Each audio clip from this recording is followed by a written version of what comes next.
Greetings, world of the internet. I'm the Great Master Squeak, and welcome to Squirrel Talk Review.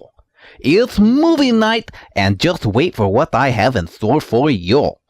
It's a movie about a magical board game that two children start playing, only to discover that the more they play, the more the game becomes real, and the only way to stop it is to beat the game. What's this? Someone has mistakenly placed the wrong script before me. Let's see now. Here we are. This movie is about a magical board game that two children start playing, only to discover that the more they play, the more the game becomes real, and the only way to stop it is to beat the game. This is Zathura. I don't know how these things get mixed up. I may have to fire someone.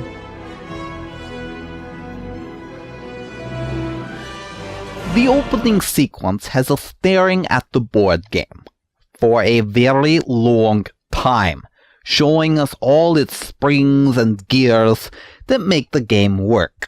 My question is, what game had this many gears in it besides Mousetrap? So the movie starts out, where else, playing catch in the yard. I didn't get my full turn. Yeah, you did. I counted. That was 25. That's what we said. But that's not fair. That's exactly Brat. fair. Come on. Can he get it? Can he get it? Oh, Milton Bradley with the dive and roll catch. Really big brat.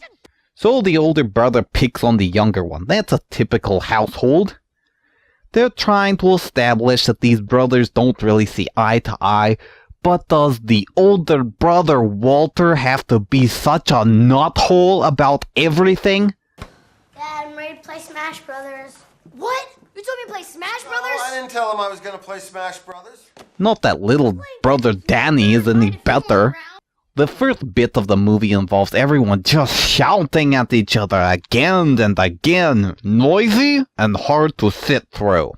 And it's through one of these noisy arguments that the brothers cause an accident, forcing the father figure back to the office. Well, I don't want to stay here alone. Well, you're not going to be alone. I'm going to wake up Lisa. No, what, are you crazy? Don't do that. She's sleeping. Let her sleep. They agree on something? How bad is this Lisa?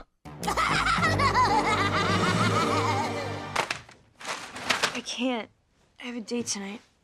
What time? We're hooking up at like 8.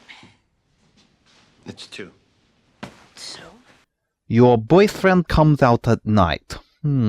I forget. Do you swing vampire or werewolf these days? Lisa does absolutely nothing but go back to bed, leaving the boys to continue to argue and shout at each other some more. You're dead! I'm sorry. Oh, would you two just shut up already? Walter sends Danny down the dumbwaiter. Danny goes down the shaft in the hole in the wall, in another jerk move to get even. And Danny goes around running in the basement, dodging every little sound he hears. Until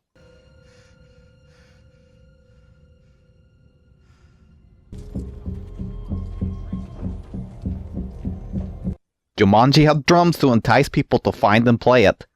Zathura is a dusty old box sitting under a staircase with presumably no reason for it to be there. How did it get there? Did the last people to play it thought the safest place to keep it out of reach of everyone was under the stairs? Did the fatherly figure play this game? We don't get any of those answered. We've got to get the game going.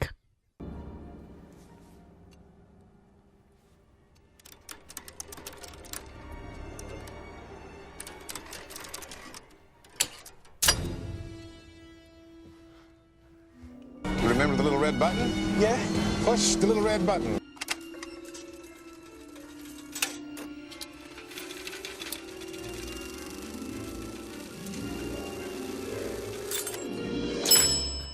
A card came out.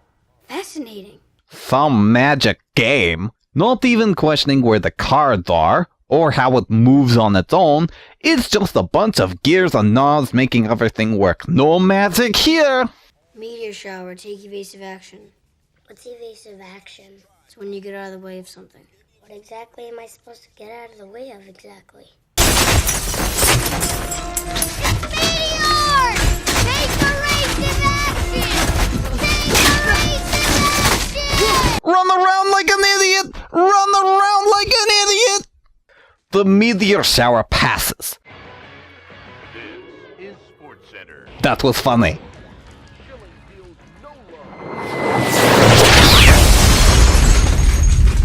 And that was entirely predictable. They open the door to find that their front yard has a lot more space in it than usual. And it is showing off some rather beautiful graphics. Time to wake up Lisa. She's still determined to meet up with Edward and brushes past the boys, but they cleverly demonstrate the weirdness of the game. So then it goes to 9, which would be that thing.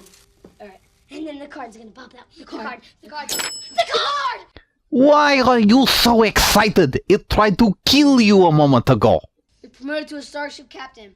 Move ahead 2 spaces. Fascinating. This is the game trying to be funny. Unlike Joomanji, this game deliberately tries to mess with your head.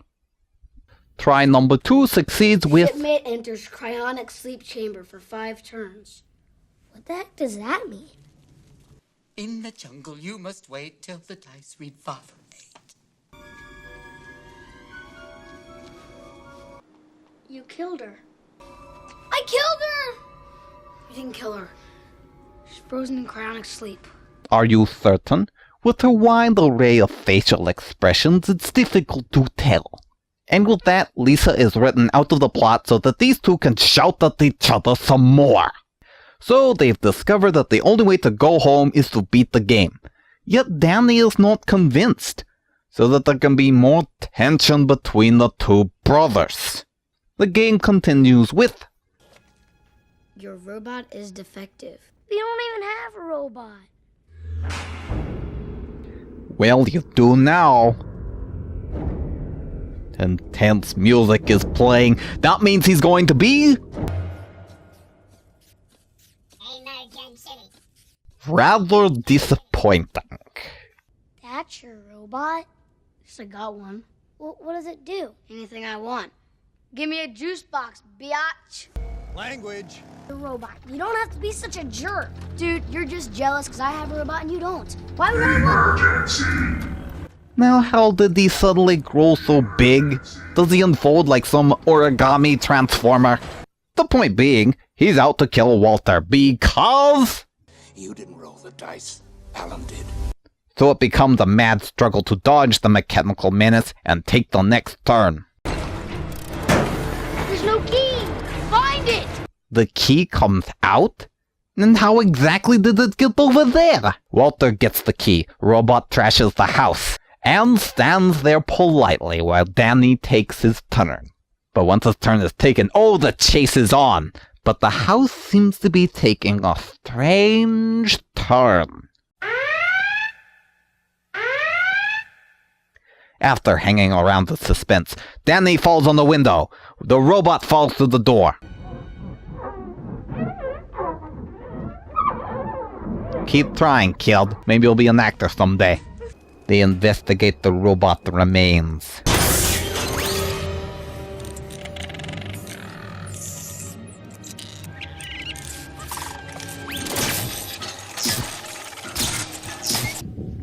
I'll be back. They put Lisa back in the bathroom. For some reason. And the next turn seems to be quiet. But Danny has had his fill of the game and would rather spend the rest of his life drifting on the house in the depths of space. Apparently. Fine, what do you want? I want you not to be mean to me, not ignore me, I want you to treat me like your brother. Fine. Or at least until Walter promises to be nicer to him. I don't think you're grasping the intensity of the situation. The only way to go home is to beat the game. So suck it up and get it over with. Danny 6 causes Zorgons to visit. Maybe they're friendly. They're not friendly! So the Zorgons attack. Back to the seemingly only safe place in this house, the fireplace. Walter takes his turn, but... Reprogram? What the heck does that mean? Gee, I wonder what that card is supposed to do. Danny still doesn't want to mess with the only thing that could take them home. Come on already, it's the only way to get home and make the Zorgons go away. But his rule releases Alan from the game. I mean releases the astronaut from the game, and he is able to outwit the enemy Zorgon attack. With a burning couch. Okay, no. There's no oxygen in space to allow things to burn. In your face, logic! But it does seem to work, and the attack has ended. There you go. That's it.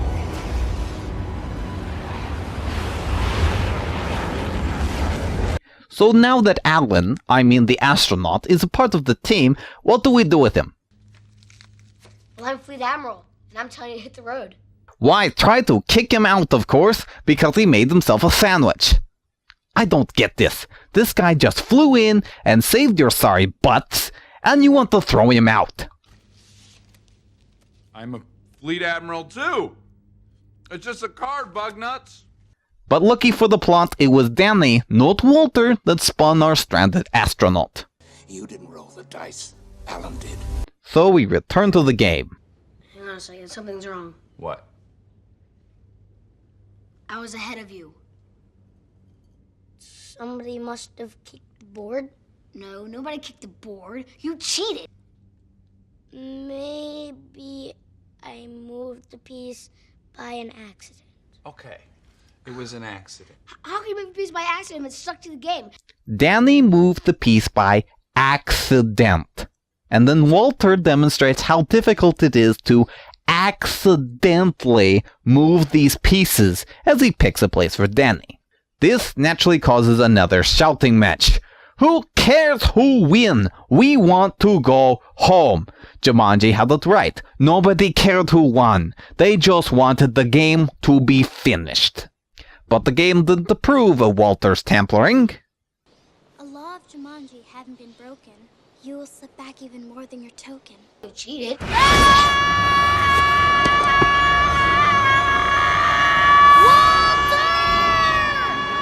As he's once again saved by the astronaut. But naturally, it's all Danny's fault, and more arguments ensue. Danny's turn is peaceful, if nothing else. Walter rolls a 9, picks a fight with Danny, gets probably the best card in the game, picks a fight with Danny. Cool your jets, kid. How much longer do we have to listen to you brats bicker at each other? The Make-A-Wish star passes by. What you're thinking? You don't know what I'm thinking. Yeah, well, I can tell it ain't good. Believing Danny had been wished into oblivion by Walter, the astronaut searches the house. But why would he think that? Well, check this out. I've played this game before.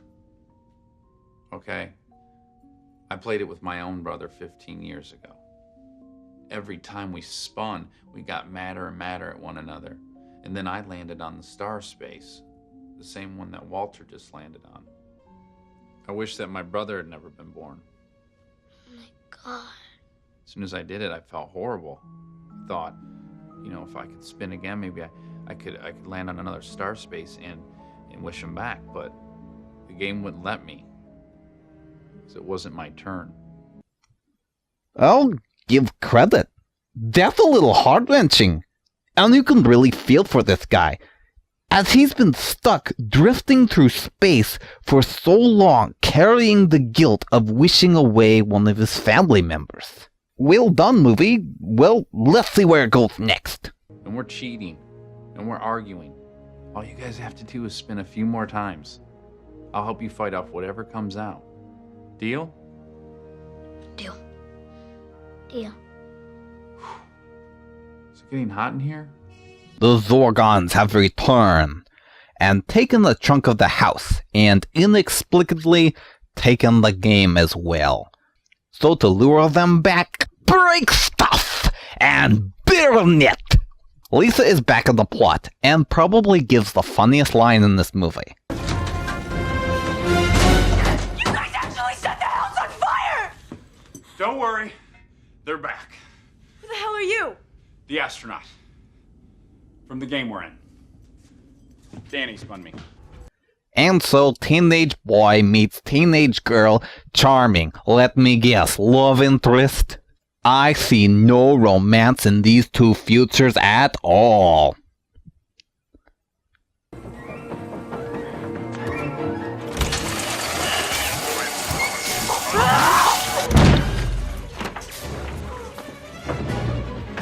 Whoa, hey. Just stay with us, and everything will be okay. I'll never leave you. At least until I throw myself into danger, so someone else can save me! So the Zorgons board the house, in a creative mix of CG and real effects. Applause to them as it mixes together quite well. The astronaut attempts to find the game, but fails, so we move on to plan B. Danny's turn to be a hero, and we get a touching moment between these two. It's gonna be real easy, okay? I'm just gonna lower you down there, grab the game, and we'll pull you up. Yeah. Nothing's gonna happen to you, okay? Yeah. Because I'm your brother, and that's what being a brother means.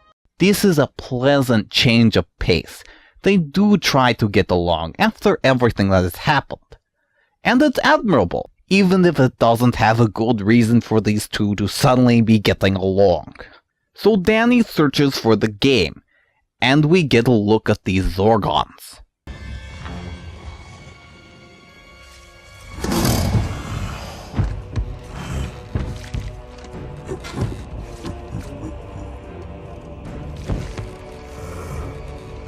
A+ to the creature designs here. These lizards look awesome. Danny goes aboard the vessel after the game, dodging lizards and goats.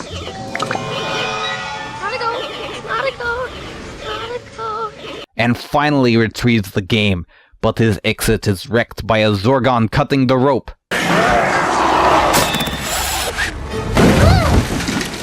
Was that guy really just standing there the entire time waiting for his cue? Danny races through the basement with the Zorgons close behind, but Walter pulls him to safety. But oh no, they've been cornered. I'm back. Gee, I wonder what you're supposed to do here. Reprogram! And now, not kidding, the coolest part of this entire movie. Alien life form must destroy.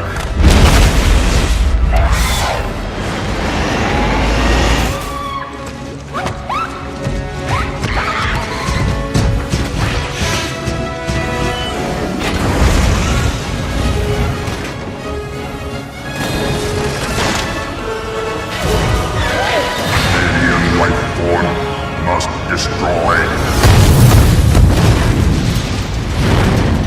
These kids may be hard to sit through at times, but that seemed pretty cool. So the game continues. As we're almost done, another calm card. Walter spins another shooting star. Now, he could wish to end the game early.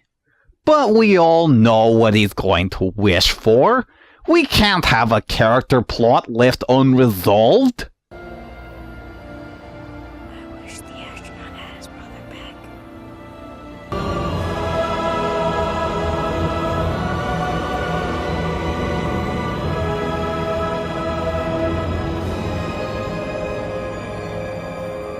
What? I think you did something wrong, Walter. Unless... It's me. It's Walter. I'm your brother. What? So that means that Walter is the astronaut?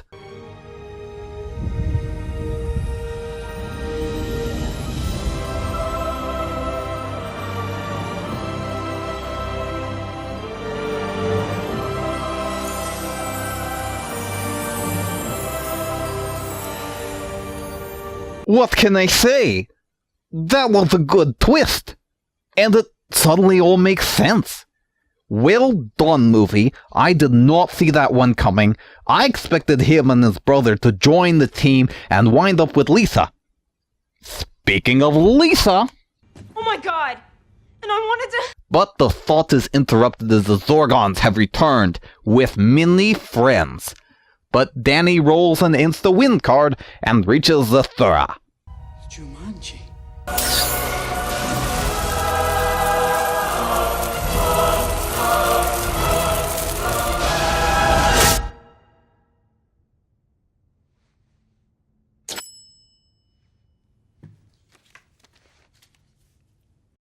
Was that it? Oh well, the movie's over and...